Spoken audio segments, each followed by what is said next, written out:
Bonjour à tous et bienvenue sur Pistar. Avant d'énoncer et de démontrer le théorème de Lagrange, il nous faut définir un certain nombre de concepts. Et plutôt que de les aborder de façon théorique, on va le faire à travers un exemple. Considérons donc le groupe symétrique S3 qui est muni de la composition d'applications et qui contient factorial 3, donc 6 éléments. L'identité, la permutation qui change 1 en 2 et 2 en 1, notée 1, 2, la permutation qui change 2 en 3 et 3 en 2, notée 2, 3, la permutation qui change 1 en 3 et 3 en 1, notée 1, 3, la permutation qui change 1 en 2, 2 en 3 et 3 en 1, notée 1, 2, 3, et la permutation qui change 1 en 3, 2 en 1 et 3 en 2, notée 1, 3, 2. Appelons H le sous-groupe de S3 qui contient l'identité ainsi que la permutation 1, 2. On appelle translaté à gauche de H par P, ou encore PH, l'ensemble que l'on obtient en composant chacune des permutations de H par P. Par exemple, le translaté à gauche de H par 2, 3 est composé de deux éléments distincts, 2, 3 rond l'identité, qui vaut 2, 3, et 2, 3 rond 1, 2, qui vaut 1, 3, 2. De la même façon, on peut calculer les translatés à gauche de H par tous les autres éléments de S3. Et on remarque que les translatés à gauche de H par 2, 3 et 1, 3, 2 sont égaux, que ceux par 1, 2 et l'identité le sont également et sont d'ailleurs égaux à H, et que ceux par 1, 3 et 1, 2, 3 le sont aussi. On peut alors définir une relation d'équivalence de sorte que deux permutations sont en relation si leurs translatés à gauche de H sont égaux. On aurait aussi pu dire de façon équivalente que deux permutations sont en relation si l'une appartient au translaté à gauche de H par l'autre, ou encore, et c'est la formulation qui apparaît le plus souvent dans la littérature, si l'inverse de l'une rond l'autre appartient à H. Donc l'identité est en relation avec 1, 2, 2, 3 avec 1, 3, 2 et 1, 3 avec 1, 2, 3. Et les classes d'équivalence de cette relation, qui s'appellent les classes à gauche de S3 suivant H ou modulo H, et sont donc les différents translatés à gauche de H, sont au nombre de 3 et forment une partition de S3 en ensemble qui contiennent chacun le même nombre d'éléments que H, à savoir 2. De la même façon, on peut très bien définir le translaté à droite de H par P ou HP comme l'ensemble que l'on obtient en composant P par chacune des permutations de H, calculer les translatés à droite de H par chacune des permutations de S3, et définir une nouvelle relation d'équivalence, de sorte que cette fois, deux permutations sont en relation si leurs translatés à droite de H sont égaux, ou encore si une permutation rond l'inverse de l'autre appartient à H. L'identité reste donc en relation avec 1, 2, mais 2, 3 est maintenant en relation avec 1, 2, 3 et 1, 3, 2 avec 1, 3. Les classes d'équivalence de cette relation s'appellent logiquement les classes à droite de S3 suivant H ou modulo H, sont encore au nombre de 3 et partitionnent elles aussi S3 en ensembles qui contiennent chacun le même nombre d'éléments que H.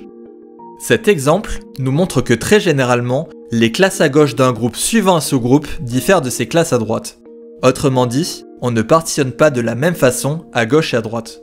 Il existe néanmoins des situations où les classes à gauche et à droite sont identiques, et on parlera alors de sous-groupes distingués dans leur groupe. En tout cas, qu'elles soient identiques ou non, un groupe aura toujours autant de classes à gauche que de classes à droite suivant un même sous-groupe. Et l'on appelle indice ce nombre de classes d'équivalence. Par exemple, l'indice de H dans S3 est égal à 3. Si nous considérons maintenant le nombre d'éléments de S3, le nombre d'éléments de H et l'indice de H dans S3, une relation les unit. Précisément, le cardinal de S3 est égal au cardinal de H multiplié par l'indice de H dans S3. Et le théorème de Lagrange nous donne une généralisation de cet exemple, c'est-à-dire que pour tout groupe fini G ayant une loi notée multiplicativement et tout sous-groupe H de G, le cardinal de G est égal au cardinal de H multiplié par l'indice de H dans G, où l'indice de H dans G est le nombre d'ensembles distincts de la forme XH que l'on obtient en multipliant chaque élément de G par tous les éléments de H, ou encore le nombre de classes d'équivalence de la relation RG qui lie X à Y si Y puissance moins 1 fois X appartient à H. Les classes d'équivalence de cette relation étant précisément les translatés à gauche de H. Une autre formulation de ce théorème consiste à dire que le cardinal de H divise celui de G. Le théorème de Lagrange est très important en algèbre et nous fournit de précieuses informations sur le nombre d'éléments que peuvent contenir les sous-groupes d'un groupe. Par exemple, considérons un groupe G qui possède un nombre premier d'éléments noté P. D'après ce théorème, ces sous-groupes doivent avoir un nombre d'éléments qui divise P. Cela les contraint donc soit à n'avoir qu'un seul élément, il s'agit donc du sous-groupe réduit au neutre, soit à avoir un nombre d'éléments égal à P. Il s'agit alors de G. On peut alors conclure que tout groupe ayant pour cardinal un nombre premier ne possède pas de sous-groupes non triviaux. Autre exemple, considérons AN, le groupe symétrique alterné d'ordre n, qui est le sous-groupe du groupe symétrique d'ordre n composé des permutations paires, c'est-à-dire dont la signature est égale à 1. Puisque le cardinal de Sn est égal à factoriel n et que la signature d'une permutation ne peut être égale qu'à -1 ou 1, donc l'indice de AN dans Sn est égal à 2, on en déduit que le cardinal de AN est égal à factoriel n sur 2. Le théorème de Lagrange nous fournit aussi des informations sur l'ordre des éléments d'un groupe. En effet, considérons un élément T dans G. On appelle ordre de T le plus petit entier positif K, tel que lorsque T est itéré K fois, il devient égal à l'élément neutre. Par exemple, dans S3, la permutation 1, 2, 3 est d'ordre 3, puisque 1, 2, 3 puissance 2 est égal à 1, 3, 2, et que 1, 2, 3 puissance 3 est bien égal à l'identité. On appelle sous-groupe engendré par T le sous-groupe qui contient toutes les itérations de T de 0 à son ordre -1. Le cardinal de ce sous-groupe est donc égal à l'ordre de T, et puisqu'il doit diviser le cardinal de G, cela implique que l'ordre de T doit lui aussi diviser le cardinal de G. Autrement dit, dans un groupe, l'ordre de chaque élément est un diviseur du cardinal de G. Passons maintenant à la démonstration de ce théorème. Considérons G un groupe fini et H un sous-groupe de G. Jusqu'à présent, nous avons affirmé que les classes d'équivalence de la relation RG, donc les classes à gauche de G suivant H, permettaient une partition de G en ensemble de même cardinal. Il va donc s'agir de le prouver. On aurait aussi très bien pu utiliser les classes à droite pour démontrer ce théorème, mais la majorité des ouvrages privilégient celle à gauche. On commence déjà par s'assurer que la relation RG est bien une relation d'équivalence, puisqu'elle est réflexive. Tout élément X est en relation avec lui-même, puisque X puissance -1 fois X, qui est égal à l'élément neutre, appartient bien à H, qui est un sous-groupe. Symétrique, puisque si Y puissance -1 fois X appartient à H, son inverse aussi. Et transitive, puisque si X est en relation avec Y et Y avec Z, alors Z puissance -1 fois X, qui se décompose en produit de deux éléments de H, appartient lui aussi à H, et donc X est en relation avec Z. Et il est équivalent de dire que X est en relation avec Y si Y puissance -1 fois X appartient à H, si X appartient à YH, ou encore si XH et YH sont égaux. En effet, si Y puissance -1 fois X appartient à H, c'est qu'il existe un élément H dans H tel que Y puissance -1 fois X soit égal à H. Ou encore que X est égal à Y fois H, qui est un élément de YH. Et donc X appartient bien à YH. Pour la seconde équivalence, le sens indirect est trivial.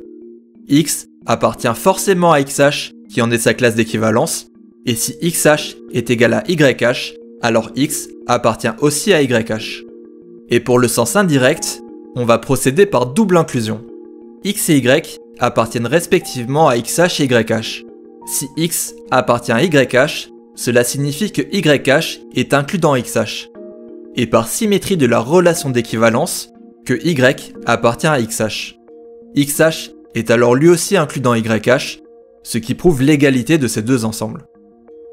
Cette équivalence nous permet de démontrer que quel que soit l'élément que nous prenons dans H, comme par exemple état, son translaté à gauche de H est égal à H. C'est-à-dire que chaque produit de état par un élément de H sera renvoyé vers un unique autre élément de H.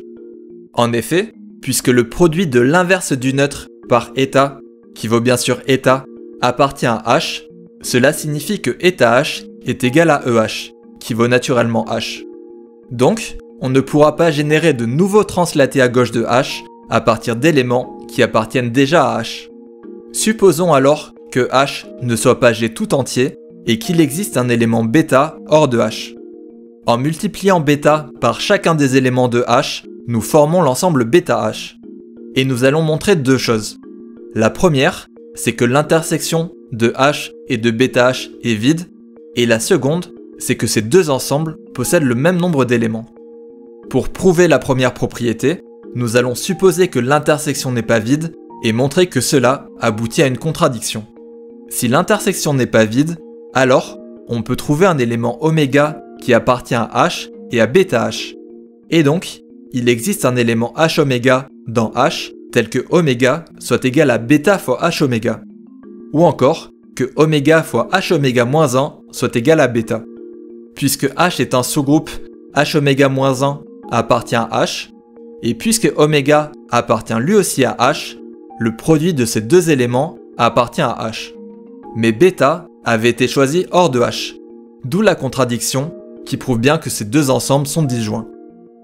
Pour montrer maintenant que ces deux ensembles ont même cardinal, on va prouver que l'application f de bêta, qui a tout élément de H, lui associe bêta H, est bijective. Elle est surjective, puisque bêta H est par définition l'ensemble des produits de bêta par les éléments de H, donc chaque élément de bêta H a forcément un antécédent dans H, et elle est injective, puisque si deux éléments H1 et H1' ont la même image, c'est que bêta H1 est égal à bêta H1', et donc que H1 est égal à H1'. Donc, on a construit une bijection entre ces deux ensembles, ce qui prouve qu'ils ont même cardinal. À partir de là, puisque G est fini, soit tous les éléments se trouvent dans H ou dans bêta H, soit on peut encore en trouver hors de ces ensembles. Supposons donc qu'il existe un élément gamma qui n'appartient ni à H ni à bêta H. En multipliant gamma par tous les éléments de H, on forme l'ensemble gamma H et on prouve par les mêmes arguments que l'intersection avec H est vide et qu'il contient le même nombre d'éléments que celui-ci. Mais puisqu'il est question de partitionner G, il nous faut aussi nous assurer que l'intersection entre bêta H et gamma H est vide. Comme précédemment, on va supposer qu'elle ne l'est pas et montrer que cela aboutit à une contradiction. On suppose alors qu'il existe tau dans l'intersection qui appartient à bêta H et à gamma H. On peut donc trouver deux éléments H1 et H2 dans H tels que tau soit égal à bêta H1 et à gamma H2. Soit bêta fois H1 est égal à gamma fois H2, ou encore bêta fois H1 fois H2 puissance moins 1 est égal à gamma, avec H1 fois H2 puissance moins 1, un élément de H que l'on peut même renommer H gamma. Mais dire que bêta fois H gamma est égal à gamma reviendrait à dire que gamma appartient à bêta H, ce qui est absurde puisque nous l'avions pris hors de cet ensemble. D'où la contradiction qui prouve bien que l'intersection entre bêta H et gamma H est vide. Là encore, soit tous les éléments de G appartiennent à l'un de ces trois ensembles, soit il en existe encore en dehors, à partir desquels on peut former de nouveaux ensembles, de mêmes cardinaux et à intersection vide. Puisque G est fini, arrivera forcément un moment où tous les éléments seront dans un ensemble. Et puisque par définition, l'indice est ce nombre d'ensembles et que leurs cardinaux sont tous égaux à celui de H, on en déduit que le cardinal de G est égal au cardinal de H multiplié par l'indice de H dans G. Voilà, une fois de plus, j'espère que tout ce contenu vous aura intéressé. N'hésitez pas à vous abonner pour soutenir la chaîne et découvrir les prochaines vidéos.